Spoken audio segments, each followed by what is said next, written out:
That's why I love music. It allows you to communicate in a way that words can't do, or we haven't figured out how to do yet. So it's about participation, like fully.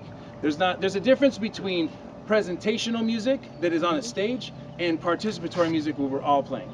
And I want to say thank you to Africa and to the diaspora for showing the world that you can participate fully. There's words in Africa that mean drum and dance, the same word. It's the same word. So if you think about drum and dance and singing as the same sides of the coin, so there's three sides to this coin or more, it's all one. So I want to say thank you to where I've seen the best example of how we can connect as people is through African culture, through African music, and throughout the diaspora. So I just want to say we're super grateful. I think as the United States, we acknowledge all the popular music, the dancing, the playing. So where are we getting the best example of rhythm from?